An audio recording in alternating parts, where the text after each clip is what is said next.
18वीं लोकसभा का पहला चरण 19 तारीख को शुरू हो जाएगा। 19 तारीख के वोटिंग के बाद आगे आगे वोट का जो सिलसिला है, अलग अलग चरणों में वोटिंग होता रहेगा। लोकसभा चुनाव को लेकर के सभी राजनीतिक पार्टियों ने चुनावी मुद्दे जारी कर दिया है, जिसको हम मैनिफेस्टो कहते हैं।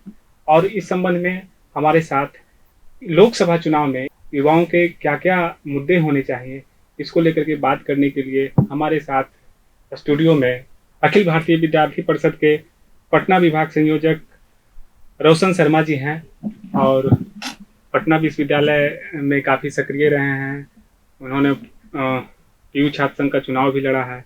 दूसरे हमारे अतिथि हैं शाश्वत शेखर जी, जिन्होंने जो अभी NSI के स्टेट सेक्रेटरी हैं और इन्होंने भी पटना यूनिवर्सिटी छात्र संघ चुनाव लड़ा है अध्यक्ष पद के लिए। और दोनों अपने अपने बात रखेंगे कि युवाओं की भूमिका, युवाओं का जो मुद्दा है वो किस तरह से चुनाव में उभर कर सामने आना चाहिए। इस पे हम सबसे पहले शाश्वत जी से जानते हैं कि लोकसभा चुनाव में, 18वीं लोकसभा चुनाव में युवाओं की भूमिका क्या मायने रखती है। ये सबसे बड़ी बात है कि भारत युवाओं का देश माना जाता है और युवाओं के देश में युवाओं की भूमिका अगर महत्वपूर्ण हो तो ये सौभाग्य की बात है।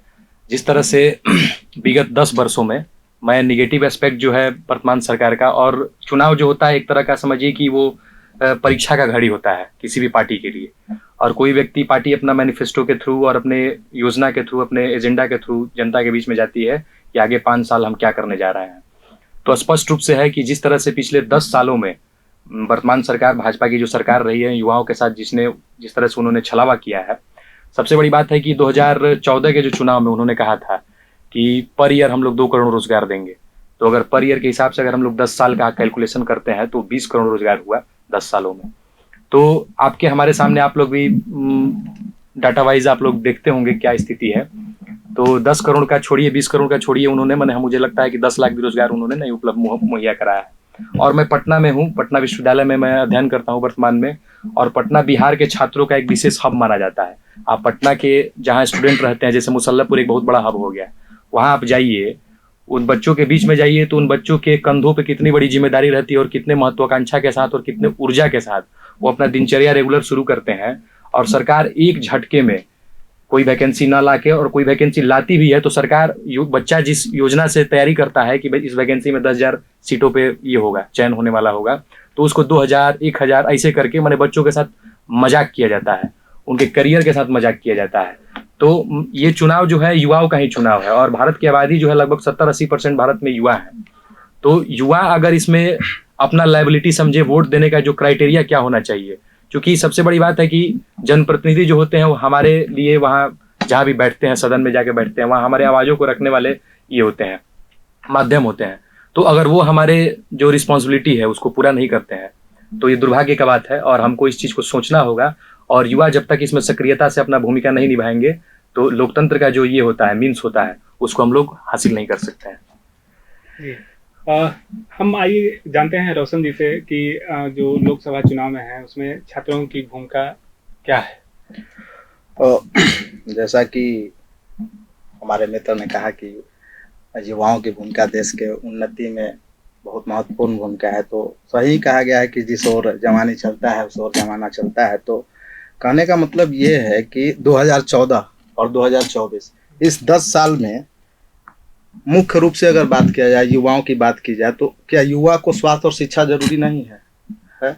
तो स्वास्थ्य और शिक्षा में मोदी सरकार ने जो फैसले लिए हैं या फिर 10 साल में जिस तरह से कार्य किए हैं, ये मुंह से बताने की जरूरत नहीं है। ये भारत के वैश्विक पटल पर, भारतीय पटल पे स्पष्ट दिख रहा है। आपको भारत में टेक्निकल संस्थान, मेडिकल संस्थाएं, IIT जितने आप उठा के देखिएगा तो पिछले 10 सालों में 7 नए IIT बनाए गए, IIM बनाए गए, 7 एम्स बनाए गए। तो शिक्षा और स्वास्थ्य भी तो जरूरी है इस देश के लिए, युवा के लिए। युवा स्वस्थ रहेगा, शिक्षित रहेगा तो देश आगे बढ़ेगा। तो जिस तरह से अगर युवाओं की स्किल की बात की जाए तो कौशल विकास योजना के तहत लगभग 4.5 मिलियन युवाओं को ट्रेंड किया गया, जिसमें लगभग 2.5 या 3 पॉइंट समथिंग करके युवाओं को रीस्किल्ड किया गया। आप वैकेंसी के मामले में देखेंगे तो अभी करंट में आपका 1.5 लाख का वैकेंसी आपका ये एलपी का और ग्रुप डी का टेक्नीशियन का वगैरह आ ही रहा है, समय समय से वैकेंसी आ ही रही है। जितना वैकेंट सीट है उसको भरने का फुलफिल करने का बेहतरीन प्रयास किया जा रहा है, हो भी रहा है। तो सिर्फ युवाओं को इस चोचले में फंसा करके कि आपको रोजगार नहीं मिल रहा है, युवाओं को भ्रमित नहीं किया जा सकता है, क्योंकि युवा है, देश रहेगा तो युवा रहेंगे। जो 2014 से पहले क्या हो रहा था उस ग्राफ को भी तो एक बार देखना चाहिए ना। 2014 से पहले युवा थे, उस समय भी तो युवा था ना, उस समय भी युवा से देश चल रहा था। तो 2014 से पहले आपने क्या क्या दिया युवाओं को, आपने क्या क्या दिया इस भारतवर्ष को, उस पर भी तो चर्चा करना पड़ेगा ना। आपने 70 साल युवाओं को दिग्भ्रमित करके रखा, अभी 10 साल में आपको युवाओं को रोजगार की बात याद आ रही है। तो क्या नरेंद्र मोदी सरकार रोजगार युवा को नहीं दे रही है? अब आप ग्राफ उठा करके देखिए, आप डाटा उठा करके देखिए कि क्या नरेंद्र मोदी सरकार युवाओं को रोजगार देने में पीछे रही है। एक सवाल है कि हमेशा कहा जाता है कि युवाओं और खास करके छात्र छात्राओं का जो है चुनाव में भूमिका, और चुनाव में जो वादे होते हैं पॉलिटिकल पार्टियों के, वो उभर करके उस तरह से सामने नहीं आते हैं, मुद्दे नहीं बनते हैं। तो क्या इसका कारण क्या है? देखिए, युवाओं के लिए ये दिख रहा है कि पीछे हैं, लेकिन लगता नहीं है कि कहीं पीछे हैं। ये सिर्फ विरोधी लोगों का ये साजिश किया गया है कि विरोधी लोग की हवा बना के रख दिए हैं कि युवा पीछे है, युवा पीछे है। युवा कहाँ पीछे है? किस क्षेत्र में युवा पीछे है? युवाओं को संस्थान चाहिए, मिल रहा है कि नहीं मिल रहा है? युवाओं को विश्वविद्यालय चाहिए, मिल रहा है कि नहीं मिल रहा है? युवाओं को अच्छी स्वास्थ्य के लिए अच्छा मेडिकल कॉलेज चाहिए, जो मेडिकल में इंटरेस्टेड रखते हैं उनको मेडिकल कॉलेज चाहिए। युवाओं को रोजगार चाहिए, तो रोजगार मिल ही रहा है। हर क्षेत्र में देश और युवा दोनों साथ साथ आगे बढ़ रहे हैं, देश परम वैभव पर जा रहा है। और पूर्व में कहा जाता था कि जब देवता आते थे तो दानवों में हाहाकार मच जाता था, अभी वही परिस्थिति बना हुआ है इस देश में। इस संबंध में क्या कहना है आपका कि जो युवा वर्ग है उनका जो चुनावी एजेंडा होना चाहिए मुख्य रूप से, वो उभर के क्यों नहीं सामने आ पाता? बिल्कुल यही डिस्कोर्स का इशू है। चूंकि कहने का मतलब, मैं इनका बात बहुत गंभीरता पूर्वक सुना, और पहले मैं उनका जवाब दे दूं या फिर आपका जो प्रश्न था उसका जवाब दे दूं? हाँ, आप। मेरे कहने का मतलब कि इन्होंने 2-3 बातें कही, उसको मैंने सुना। इन्होंने बोला कि शिक्षा और स्वास्थ्य जरूरी है। शिक्षा के बाद अगला पड़ाव क्या होता है? रोजगार का, स्वनिर्माण का, व्यक्तित्व के निर्माण का। तो स्वास्थ्य के विषय में भी अगर हम चर्चा करते हैं तो शिक्षा के विषय में चर्चा करते हैं। इन्होंने तमाम केंद्रीय विश्वविद्यालय और विश्वविद्यालयों का चर्चा कर दिया, IIT एम्स के स्थापना के विषय में चर्चा कर दी है। सबसे बड़ी बात है कि आप जिस विश्वविद्यालय से पढ़ रहे हैं और मैं जिस विश्वविद्यालय से पढ़ रहा हूँ, उस विश्वविद्यालय की जो हकमारी हो रही है उसमें आपकी भूमिका क्या है? जिस संगठन को आप रिप्रेजेंट करते हैं उसी अनुसांगिक संगठन के जो है भारत के प्रधानमंत्री हैं, वहीं से निकले हुए व्यक्ति हैं। तो पटना विश्वविद्यालय, और पटना अभी जो हम लोग पटना विश्वविद्यालय जिस लोकसभा क्षेत्र के अंतर्गत आता है, वहां से भारत के यूनियन लॉ मिनिस्टर रहे हैं रविशंकर प्रसाद जी। आप किसी व्यक्ति के चेहरा के नाम पर उनको वोट देके चुनाव जिताइए, अच्छा बात है, कोई दिक्कत नहीं, लेकिन उन्होंने पटना विश्वविद्यालय के लिए क्या दिया? पटना विश्वविद्यालय, आज एक कहावत है भोजपुरी में कि हाथी मर जाती है लोग उसका सीकड़ लेकर ढोते हैं, वही स्थिति है। पटना विश्वविद्यालय जिस तरह से जर्जर है, बदहाल है, मैंने अपनी स्थिति को देखकर स्वयं पटना विश्वविद्यालय रोता होगा। पटना विश्वविद्यालय से निकले जो व्यक्ति हैं, जो विभूति हैं, उनको चर्चा वो चीज को देखते होंगे कि भाई पटना विश्वविद्यालय हमारा किस स्थिति में पहुंची। भाजपा क्या कर रही है कि मटन और मछली पे चर्चा लेके घुमा के चली आई है, समझिए। अरे खाने पीने का चीज है, नवरातन में जिस, ठीक है, सबका अलग अलग विचारधारा है, हम किसी को सप्रेस नहीं कर सकते, किसी को दबा नहीं सकते हैं। भारत में सबको है ना अधिकार रहने का स्वतंत्र रूप से। तो आप अभी चुनाव के समय में जब सारा चीज बीत गया है तो आप मटन और मछली का मुद्दा लेके आ रहे हैं। भाजपा का मैनिफेस्टो 80 पेज का है और हम NSUI से हैं, कांग्रेस के अनुसांगिक छात्र संगठन है NSUI। 45 पेज में हम लोगों ने मैनिफेस्टो में अपना चर्चा किया है। राहुल गांधी जी ने कहा है कि 30 लाख युवाओं को हम रोजगार देंगे। तो समझिए कि, और उन्होंने ऐसा झूठा वादा नहीं किया है। 30 लाख जिन जिन सेक्टरों में जो ही गवर्नमेंट सेक्टर है उसमें कहाँ कहाँ नौकरियां, कहाँ कहाँ पद खाली हैं और कहाँ कहाँ नौकरी देना चाहिए, उन्होंने उसका चर्चा किया है। सबसे बड़ी बात है कि गिग वर्कर, जिनके विषय में हम लोग सोच नहीं सकते हैं, जो हमको ऑफिस में हम लोग बैठ के अभी डिबेट कर रहे हैं, हमको भूख लग गया तो जोमेटो स्विगी वाले लेके आएंगे सामान हम लोग को डिलीवरी खाने के लिए, कहीं जाना हो तो कैब वाले आएंगे, तो वो गाड़ी चला रहे हैं, उन मिनिमम वेजेस पे वो काम कर रहे हैं, तो उनकी सामाजिक सुरक्षा के प्रति कौन सोचेगा? और बहुत बड़ा वर्कफोर्स काम कर रहा है, तो राहुल गांधी जी ने उनके विषय में चर्चा किया। आज आए दिन बिहार में समझिए कि बिहार में कौन ऐसा नौकरी है जिसमें कि भ्रष्टाचार नहीं है? कौन सा? हर चीज में भ्रष्टाचार है। तो जो बच्चा मेहनत करके पढ़ाई कर रहा है, जो बच्चा माँ बाप की आशाओं आकांक्षाओं को अपने कंधे पर लाद के पटना में या बिहार के किसी भी देश के कोना में पढ़ रहा है, तो उसका तो एक उम्मीद होगा ना। तो उस उम्मीद को कैसे एक झटका में लोग तोड़ देते हैं पेपर लीक करके। तो उस पेपर लीक के खिलाफ हम लोग एक सख्त कानून बनाने के लिए ये कर रहे हैं। दूसरी बात है कि 5 युवा न्याय में 5वां जो मुद्दा है उसमें क्या है, कहने का मतलब है कि जो अप्रेंटिसशिप जो बच्चे कर रहे हैं उनको 12 महीने में मतलब साल भर में 1 लाख रुपया उनको दिया जाएगा, इनकी मंथ का 7,000 7,500 रुपया। तो कम से कम उसको महीना दिन किसी शहर में रह के अपना खर्चा उठाने के लिए एक ये मिल जाएगा। उसको ये नहीं कि मुफ्त में दिया जाएगा, वो उस अप्रेंटिसशिप में कुछ काम करेगा अपने विश्वविद्यालय में या किसी संस्थान में, तो उसको दिया जाएगा। तो एक होता है। अब स्टार्टअप के लिए आप आइए, अभी आप नरेंद्र मोदी जी स्टार्टअप का चर्चा करते हैं कि इतना स्टार्टअप में राशि मैंने दे दिया। कितना जटिल व्यवस्था है बैंकिंग का, आप पता करिएगा कितना जटिल व्यवस्था। अगर आपको 10 लाख का लोन लेना होगा ना, तो 5 महीना आप जाइएगा बैंक में, आपका जूता घिस जाएगा और आपको लोन नहीं मिलेगा। युवाओं को हमेशा जो आप देखिएगा कि स्टार्टअप जो एक शब्द है और गांव में जो है लोगों को नौकरी चाहिए। तो नौकरी अभी जो आप 10 अगर हम देखें 10 साल 14 से 24 तक, तो नौकरी का क्या रहा रेशियो? जैसा कहना था कि काफी लोगों को रोजगार मिला है, वो रेलवे में हो और अलग अलग सेक्टर में। मैं आपको तमाम विभागों का डाटा गिना देता हूँ। 2014 से पहले पैरामिलिट्री का वैकेंसी इंडिविजुअल होता था, सीआरपीएफ अलग वैकेंसी लेता था, आईटीबीपी, बीएसएफ। आप तो अखबारों में भी रोजगार का सेक्शन चलाते हैं, तो उसमें आप लोग लगाते होंगे, याद होगा आपको। तो जितनी भी पैरामिलिट्रीज की एजेंसियां हैं सब अपना अलग अलग वैकेंसी निकालती थी। मोदी जी आए तो बांह पूछने के लिए क्या किया कि सारे को एक में मर्ज कर दिए। और अब वैकेंसी सीआरपी पर कितना दिन पहले आया था बताइए? 182, 183, 1800, 2000 इससे आता है वैकेंसी। तो जो बच्चा सुबह 4 बजे उठ के अपने गांव के पगडंडियों में दौड़ता है, तैयारी करता है, उसके दिल पे क्या गुजरता होगा, उसके माँ बाप क्या सोचते होंगे। तो पैरामिलिट्री को आपने खत्म कर दिया। आर्मी में आपने सेना का जो ये था उसमें आपने अग्निवीर और अग्निपथ ला के खत्म कर दिया।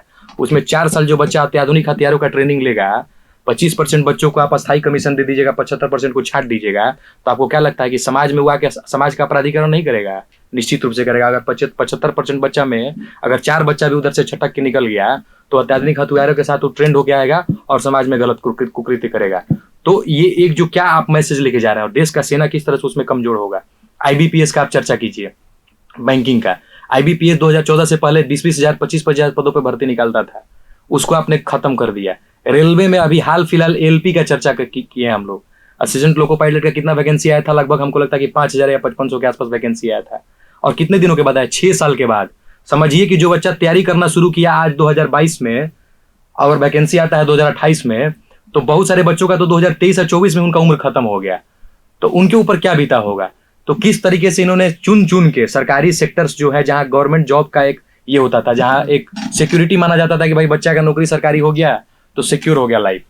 यही हम तो सवाल एक रोशन जी से लेते हैं कि कहा जाता है कि मोदी गवर्नमेंट आने के बाद सरकारी जो नौकरियां हैं वो कमी है और रोजगार पे आत्मनिर्भर भारत और स्टार्टअप को लेकर के ज्यादा वो किया, ऐसा क्या सही है और क्या हो रहा है? क्या है कि मेरे पास भी 2 सवाल है, एक इनका भी सवाल का जवाब हम दे ही देते हैं। क्या है कि हम बोले, देखिए तोड़ मरोड़ के बात को रखने का इन लोगों का 1970 से 2014 तक का मामला रहा है, अभी भी तोड़ मरोड़ कर रहे हैं। हमने बोला कि युवा है तो देश है और देश परम वैभव पर जा रहा है। इन्होंने मेरे बातों को तोड़ मरोड़ दिया कि देश है तो युवा है, पहला चीज। दूसरा सबसे बड़ा मुद्दा ये है कि ये जो लोको पायलट और डिफेंस और पैरामिलिट्री की बात की है, तो 65,000 वैकेंसी 2018 में जो आया उसका डिटेल्स आपके पास नहीं है? नहीं, आप बताया कि 1200 आ रहा है। बात को तोड़िए नहीं, बात जो है वो स्पष्ट रखिए। 65,000 आया, 1 लाख जीडी में आपका ग्रुप डी में आया, फिर करंट में 2024 में 1 लाख वैकेंसी आया है। आप देखिए ना भाई, आप निकाल के देखिए। हवाई बात करने से अभी देश की जनता और देश का युवा समझ सकता है, आप नहीं निकल सकते हैं इस बातों को रख करके। क्या है कि बात को तोड़ मरोड़ के कौन रख रहा है, 70 साल से कौन रख रहा था, ये देश समझ चुकी है। उसी का रिजल्ट है कि आगे 10 साल क्या नरेंद्र मोदी सरकार की और आगे भी 10 साल करते रहेंगे, उसी सिस्टम से ये चल रहा है। आप तोड़ मरोड़ कर रहे हैं, हम नहीं कर रहे हैं। जो जैसे एक सवाल आम लोग कहते हैं और ये फीडबैक है युवाओं का जो करियर को लेकर के, आप देखिएगा पटना यूनिवर्सिटी का तमाम जो हॉस्टल है, आप वहीं से उस हॉस्टल से हैं, जीएन कॉलेज में आप पटना पढ़े हैं और पटना विश्वविद्यालय नहीं, पूरे देश के आप रिसर्च स्कॉलरशिप का बात कर लीजिए। 2014 से पहले हमारे मित्र बताए कि एसआरएच का कितना पेमेंट हुआ करता था मासिक, नहीं अ, कितना हुआ करता था, सवाल है ना, कितना हुआ? एसआरएच का कितना हुआ करता था? 18,000 है। जेआरएफ का कितना हुआ करता था? 16,000। 2024 में हमारे मित्र बताएंगे कि अभी एसआरएच और जेआरएफ का क्या पेमेंट है। नरेंद्र मोदी सरकार को आप शिक्षा विरोधी, रोजगार विरोधी बता रहे हैं, इन चीजों को भी तो आप रखिएगा ना, जो युवाओं की जरूरत है। बेहतर प्रोफेसर्स देने के लिए जितनी सुविधा हो सकता है, एसआरएच का फेलोशिप बढ़ाया गया, जेआरएफ का फेलोशिप बढ़ाया गया, टेक्निकल विश्वविद्यालय खोले जा रहे हैं। सबसे पहले लद्दाख में केंद्रीय विश्वविद्यालय खोला गया। ये पिछले 70 सालों में वो कामयाब नहीं हुए थे ये लोग। लद्दाख में सेंट्रल विश्वविद्यालय खुला है, पता है? लद्दाख में वहाँ धरना प्रदर्शन हो रहा है विगत कई दिनों से, वो इन लोगों को नहीं दिख रहा है। फॉरेंसिक विश्वविद्यालय भी खोला गया। हमारे मित्र को ये भी पता होना चाहिए। डाटा हर चीज का आप रखिए, डाटा हर चीज का आपको रखना पड़ेगा ना, डाटा हर चीज का रखिए। एक युवा बढ़ेगा तभी देश बढ़ेगा, यही सत्य है। तो अभी चुनाव में क्या एजेंडा लेकर के, एबीवीपी का क्या रोल है चुनाव को लेकर के और जो युवाओं को लेकर के इस लोकसभा में? देखिए क्या है कि बात युवाओं पर ही चल रही है और चलते भी रहना चाहिए। तो युवाओं को समझना है कि देश को अभी किस प्रकार से पिछले 70 साल से ग्रसित है, आतंकवाद से, भ्रष्टाचार से, परिवारवाद से, इन सब चीजों से देश अभी 10 साल से लड़ रहा है और काफी तरक्की कर रहा है, ये दिख रहा है। युवाओं को बस इसी तरह से खुद को एकत्रित और मजबूत करके देश को कैसे आके लेके जाना है, ये देश के युवा जानते हैं। जो आप देखते होंगे पटना यूनिवर्सिटी के पीछे जो एनआईटी घाट है, और उसमें कि बच्चे टेस्ट देते हैं, सीरीज देते हैं, चाहे वो गांधी मैदान हो, भिकना पहाड़ी का इलाका हो, चेहरा जो युवाओं के चेहरे पे जो तनाव झलकती है, और कहते हैं कि कटौती, कोई भी वैकेंसी आई तो युवा कहते हैं कटौती, शब्द की कटौती कर दी गई। तो ये क्या है? और वही बच्चे कहते थे कि उस समय वैकेंसी का रेशियो हर साल या जो भी जो उसका कैलेंडर होता था उसमें कटाव नहीं होता था, और इसके आने से यूपीएससी से लेकर के और तमाम जो बैंकिंग सेक्टर हो और चाहे वो रेलवे हो, उसमें कटौतियां हुई है। ग्रुप डी का वो सिस्टम समाप्त कर दिया रेलवे ने। तो ये इस संबंध में क्या कहा जाता है? ग्रुप डी का वैकेंसी कहाँ समाप्त? वही ग्रुप डी का नहीं, एक पोस्ट होता है, पिछले बार कोई बहाली थी, उसका वो सेंक्शन पोस्ट खत्म कर दिया ना रेलवे ने। नहीं, तो क्या कुछ ग्रुप डी में बहुत सारे पोस्ट पे कटौती किया गया है। तो अब स्पेसिफिक हर रेलवे में बहुत सारा पोस्ट होता है। ग्रुप डी में लाइनमैन हो गया, ट्रैकमैन हो गया, कई प्रकार का पोस्ट होता है। तो अब उतना पोस्ट मतलब याद करना थोड़ा सही हो गया, क्योंकि कहने का मतलब है कि लेकिन पोस्ट होता है स्पेसिफिक विभाग में, अलग अलग पोस्ट होता है ग्रुप डी में। तो बिना कटौती किए, अगर कटौती नहीं किया गया रहता तो फिर नौकरी तो आता ही। और लास्ट अंतिम वैकेंसी ये गिनवा रहे थे कि भाई 1 लाख 2 लाख लेके आया गया है। 5 साल से आप रोजगार नहीं दिए, चुनाव के समय एक लॉलीपॉप पकड़ा दी, उसको कहने की रोजगार हो गया है। निरंतरता जीवन में आदमी के सबसे प्रमुख चीज माना जाता है, कंटिन्यूटी। निरंतरता नहीं है। आपको वोट पब्लिक अगर बिहार से 40 का 40 सीट निरंतर कंटिन्यू लोग जिता के मोदी जी को भेज दिया ना, और 2 बैक टू बैक आपको निरंतर प्रधानमंत्री बना दिया गया, उसके बाद भी आप जुमला पे जुमला मारे जा रहे हैं। तीसरे चुनाव में आप मटन मछली पे चुनाव का डिस्कोर्स लाके खड़ा कर दिए हैं। तो ये कहाँ से जायज है बताइए? यूथ अपने आप को वंचित महसूस कर रहा है कि नहीं कर रहा है? एक क्या होना चाहिए मुद्दा क्या होना चाहिए? एज ए यूथ, मैं यूथ का रिप्रेजेंटेटिव हूँ, और आप संगठन छोड़ दीजिए, व्यक्तिगत अगर बात करें यूथ का, तो सबसे बड़ी बात है कि युवा जिस तरह से उनके कंधों पे बोझ है, आप समझिए परिवार में आप हैं, पारिवारिक रूप से अगर आप देखते हैं तो हर व्यक्ति का कि अपने आगे के लोगों के प्रति, अपने बच्चों के प्रति एक एक्सपेक्टेशन होता है। माँ बाप, भाई बहन, परिवार, फैमिली, हित, रिश्तेदार, हर लोग चाहते हैं कि भाई ये बच्चा पटना में पढ़ रहा है। आप गाँव से, जो सिवान से, जैसे हम सिवान से बिलोंग करते हैं, हम सिवान से पटना आगे पढ़ रहे हैं, तो हमारे क्षेत्र के जो लोग हैं, चाहे हमारे घर परिवार के जो लोग हैं, वो सोचते हैं कि भाई पटना पढ़ रहा है तो कुछ अच्छा करके आएगा। स्वाभाविक चीज है, आप समझिएगा। व्यक्तिगत अगर लेंगे तो स्वाभाविक चीज है। वो बच्चा आके यहाँ ठीक है, हम पढ़ रहे हैं, मेहनत कर रहे हैं, रेगुलर क्लास जाते हैं, हेक्टिक शेड्यूल होता है, 2 घंटा 4 घंटा खाना बनाने में लग गया, 5 घंटा 7 घंटा हम क्लास किए, 5 घंटा स्टडी किए, 4 घंटा सोए। इतना हेक्टिक शेड्यूल अपना जीवन 5 साल 7 साल उसमें हम लगा दिए, और पता चला कि एलपी का वैकेंसी 6 साल के बाद आ रहा है। 6 साल से हम तैयारी ही कर रहे हैं। आज जब फॉर्म भरने गए तो मेरा उम्र ही खत्म हो गया। तो क्या लगेगा आपको, समझिए।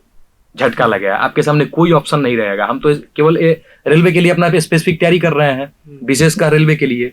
अब इतना ब्रॉड सिलेबस आपका नहीं ना है कि आप तैयारी केवल रेलवे करिएगा, उधर से यूपीएससी का सिलेबस आया उधर दे दिया, यूपीएससी का एग्जाम निकल गया। सबका चीज कैटेगराइज किया हुआ है, रेलवे का अलग सिलेबस है, यूपीएससी का अलग सिलेबस है, बैंकिंग का अलग सिलेबस है, पैरामिलिट्री का अलग सिलेबस है, आर्मी का अलग सिलेबस है। तो एक होता था पहले चीज कि सब में बराबर मात्रा में, प्रचुर मात्रा में नौकरियां आती थी, एक कंटिन्यूटी होता था उनमें। रेलवे का आप समझिए कि मोदी जब से उनका कैलेंडर डिस्टर्ब हो गया रेलवे का। रेलवे पहले कैलेंडर होता था, रेलवे का अपना साल भर पे कैलेंडर आ जाता था, उस कैलेंडर में होता था कि भाई अमुक एग्जाम जो है इस तिथि को होगा, इस सेंटर पे होगा। अचानक से रेलवे अपना वैकेंसी 4 साल के बाद बोल रहे हैं कि निकाल लेता है 1 लाख और कहता है बिहार के लड़कों को दे दिया उधर तेलंगाना नौकरी जाके परीक्षा देने के लिए। अब बच्चा यहाँ से भेड़ बकरी जैसे ट्रेन में लदा के जा रहा है, तेलंगाना से परीक्षा दे के आ रहा है, समझिए आधा बच्चा उधर रास्ते में छूट जाता है, 2-4 बच्चा का एक्सीडेंट हो गया तो उसकी जिम्मेदारी कौन लेगा, आप समझिए। तो ये सब चीज सोचने का चीज है। तो रोशन जी, ये जो इस बार है बीजेपी युवाओं के लिए क्या क्या मुद्दे लेकर के आई है चुनाव मैदान? हम भी एक एज ए छात्र आपसे पूछना चाहते हैं, हम संगठन छोड़ दीजिए, मैं एज ए छात्र आपसे पूछ रहा है रोशन भाई, आप बताइए कि रोजगार के लिए मोदी जी अपने मैनिफेस्टो में कितना नौकरी का घोषणा किया है? नरेंद्र मोदी ने, माननीय देश के प्रधानमंत्री नरेंद्र मोदी जी ने पिछले साल 2024 में जो रेलवे का वैकेंसी आया है, सबसे पहले तो तोड़ मरोड़ के पेश कर दिए कि 2000 और 4000 आ रहा है। नहीं, हम जो भी पब्लिक फोरम में है सब लोग देखिएगा, उसको रिसर्च करेगा। राहुल गांधी 30 लाख वैकेंसी दे रहे हैं, ठीक है। अभी बिहार में भी 10 करोड़ रोजगार लोग दे रहा था। तो क्या है कि ये 1970 से 2014 तक आप कितना करोड़, हमारा साल भर पर तो 2 करोड़ आप लोग देने के लिए बोल रहे थे, बताइए। आप 1970 से 2014 से 2014 तक कितना करोड़ वैकेंसी दिए हैं, पहले आप भी तो अपना मैनिफेस्टो बता दीजिए। नई शिक्षा नीति जो है लागू हो गई है बिहार में भी, उस पे लगातार रिसर्च अभी जारी है, लेकिन नई शिक्षा नीति तो लागू हो गई, 4 साल का सिलेबस भी बन गया यूनिवर्सिटी में। लेकिन जो बच्चा अब 1 साल, पिछले साल जारी हुआ, जो बच्चा 1 साल छोड़ने वाला है, अगर जो कहीं जाता है तो ये जो सिस्टम है वो बन नहीं पाया है कि हम अगर जो ड्यू चले जाएंगे तो फिर कैसे एडमिशन, उसका अभी तक वो क्लियर नहीं किया गया है। तो और कहाँ तक ये नई शिक्षा नीति सही है? नई शिक्षा नीति जो है 2030 तक पूर्ण रूप से लागू करना है। बाकी जो उसके ड्राफ्ट में कुछ कमियां रही है उसको सुधार करने पर भी चर्चा चलती है और चल रही है। तो 2030 तक इसको प्रॉपर तरीके से लागू करना है, केंद्र का ऐसा योजना है। बाकी जो समस्या होंगी तो देख ही रहा है। नई शिक्षा नीति पे एक सवाल है कि क्या कहाँ तक सही है नई शिक्षा नीति? ये नई शिक्षा नीति इन्होंने चर्चा कर दी कि 2030 तक उसको लागू करने का प्लान है। जब तक आपके पास उसको इम्प्लीमेंट करने का योजना नहीं हो, जब तक आपके पास उसके लिए पर्याप्त रिसोर्सेज नहीं हो, तो फिर उस चीज को, जैसे नोटबंदी कैसे हुआ था, रातों रात मोदी जी 12 बजे संबोधित करने आए और बोल दिए कि कल से 500,000 का नोट बंद हो गया, और उसके चक्कर में कितने लोग अपना जान दे दिए। बताइए कितना रिगोरस चीज था वो। भारत के लिए एक समझिए कि रोड चलते हुए लोग के लिए कारावास था वो। बैंक में 5-5 घंटा खड़ा रहिए, मैंने 5 घंटा का वो एक समझिए कि हाजते में खड़ा होंगे हम, समझ रहे हैं कि नहीं बात। उसको उसी तरीके से न्यू एनईपी जो है उसको आप कॉलेजों में, विश्वविद्यालयों में इम्प्लीमेंट कर दिए। अब भारत के पास अब जैसे पटना विश्वविद्यालय में आप जाके देखिए, बेसिक जो नीड है वो बच्चा पूरा नहीं कर पा रहा है। एनईपी को इम्प्लीमेंट करने के लिए विश्वविद्यालयों में पर्याप्त मात्रा में शिक्षक आपके पास नहीं है। अभी तो सबसे बड़ा हालिया उदाहरण है कि बिहार के एसीएस जो है और राज्यपाल, ये दोनों लोग आपस में ही लड़ रहे हैं। जबकि बताइए राज्यपाल और सरकार जो है वर्तमान में, राज्यपाल जिनको नियुक्त किया गया है सब लोग एक ही पार्टी के चट्टे बट्टे हैं, सारे लोग एक ही, मतलब समझिए कि एक ही थाली में बैठने वाले लोग हैं। उसके बावजूद भी ये टकराहट क्यों हो रही है समझिए। इसके पीछे अगर आप बारीकी से सोचिएगा तो कहीं ना कहीं जो सांस्थानिक भ्रष्टाचार का जो सिस्टम है, उस सिस्टम में या तो राज्यपाल फिट नहीं हो पा रहे हैं, नहीं तो एसीएस फिट नहीं हो पा रहे हैं, दोनों की तारतम्यता नहीं बैठ पा रही है। तो ये शिक्षा का ही मखौल उड़ाया जा रहा है। और दूसरी बात की एनईपी के विषय हम लोग चर्चा करें। एनईपी में एक सबसे बड़ी बात है कि कॉलेजों को और विश्वविद्यालयों को खुद से राशि को कलेक्ट करने के लिए कहा गया है। तो स्वाभाविक है कि बच्चों पे प्रेशर पड़ेगा। पटना विश्वविद्यालय में बहुत सारे बच्चे, जैसे हम ही लॉ किए पटना लॉ कॉलेज से, मात्र 7,000 रुपया फी लगा हमारा, 3 साल में हम लॉ कर लिए, एकदम मस्त, बहुत कम फी में। अब समझिए कि जो बच्चा अगर उस जगह पे 70,000 उसका फी कर दिया जाए, 70,000 नहीं 20,000 कर दीजिए 3 साल का, तो बहुत सारा बच्चा जो होगा कैपेबल नहीं होगा, वो 20,000 फी नहीं दे पाएगा। तो कहाँ से वो बच्चा उसको ये करेगा? तो अभी क्या है कि लड़कियों को जो फी माफ किया गया, उसमें बहुत सारे जो कॉलेज हैं उसमें कॉलेज पैसा लेता है। पटना वुमेन्स कॉलेज का देख लीजिए, बिहार सरकार का आदेश है कि फी नहीं लेना है, लेकिन उसके बावजूद भी पटना वुमेन्स कॉलेज फी लेता है। तो यानी कि बिहार सरकार असमर्थ है कॉलेज को राशि उपलब्ध कराने में। तो कहीं ना कहीं दोष इसमें किसका है? जब तक हम लायबिलिटी अपना नहीं समझ पाएंगे और अपने रिस्पॉन्सिबिलिटी को पूरा नहीं करेंगे, तो एनईपी को ला के अचानक से थोप देना किसी के बच्चे के किसी के ऊपर, ये सरासर गलत है और एक बर्डन क्रिएट हो गया है एजुकेशन सिस्टम पे। युवाओं का जो मुद्दा होना चाहिए चुनाव में, क्या क्या महत्वपूर्ण रखते हैं? पहले तो उनके सवाल का जवाब भी देना है कि अभी राज्यपाल पर और बिहार के शिक्षा नीति पर ही बोल दिए। हम पूछना चाहते हैं कि कल के ही आंदोलन में विद्यार्थी परिषद ने आंदोलन जो किया के पाठक के घेराव का, तो क्या वो पटना विश्वविद्यालय में पढ़ रहे छात्रों के हक की लड़ाई नहीं थी? पटना विश्वविद्यालय में कार्य कर रहे कर्मचारियों की लड़ाई नहीं थी? तो क्या ये युवाओं की लड़ाई नहीं है?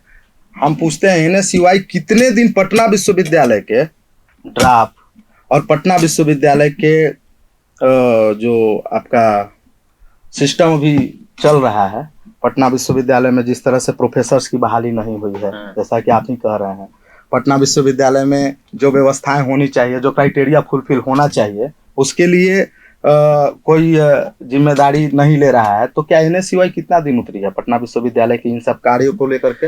विद्यार्थी परिषद लगातार कल का आप रिपोर्ट देख सकते हैं, 4 कार्यकर्ताओं को गिरफ्तार किया गया यहाँ पंचू मंदिर के पास से आंदोलन करते हुए। किसकी लड़ाई थी? युवाओं की लड़ाई नहीं थी? पटना विश्वविद्यालय में पढ़ रहे छात्रों की लड़ाई नहीं थी?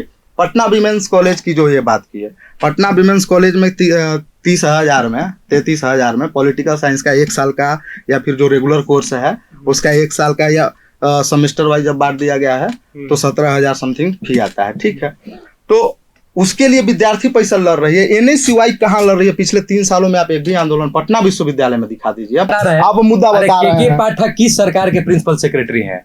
किस सरकार को रिप्रेजेंट कर रहे हैं? चुटकी से चटनी चटाना इसी को बोलते हैं, आप समझिए। आपने मिली भगत बताया, आपने मिली भगत बताया कि राज्यपाल से मिली भगत है। नहीं, मैंने भ्रष्टाचार के विषय में आप बात नहीं समझ। भ्रष्टाचार से नहीं, अभी बोले विद्यार्थी परिषद को रिप्रेजेंट कर रहे हैं। मित्र ने बोला हम जो भी स्टेटमेंट देते हैं हमको सारा याद रहता है। हाँ, तो बोले हैं ना, मैं बता रहा हूँ। आप बोले हैं कि नहीं? आप बोले, मैं बात को रिपीट कर दूंगा। आप सिर्फ इतना बताइए कि आप बोले हैं कि नहीं कि आप विद्यार्थी परिषद को रिप्रेजेंट कर रहे हैं। आप इतना बताइए कि हाँ या ना, बोले हैं ना? विद्यार्थी परिषद कर रहे हैं। विद्यार्थी परिषद, अब राज्यपाल और के पाठक का क्या मामला है नहीं है, वो संस्थानिक भ्रष्टाचार का मामला न्यूज चैनल पे भी चल रहा है। युवाओं की मुद्दा की बात है तो युवाओं को रोजगार चाहिए।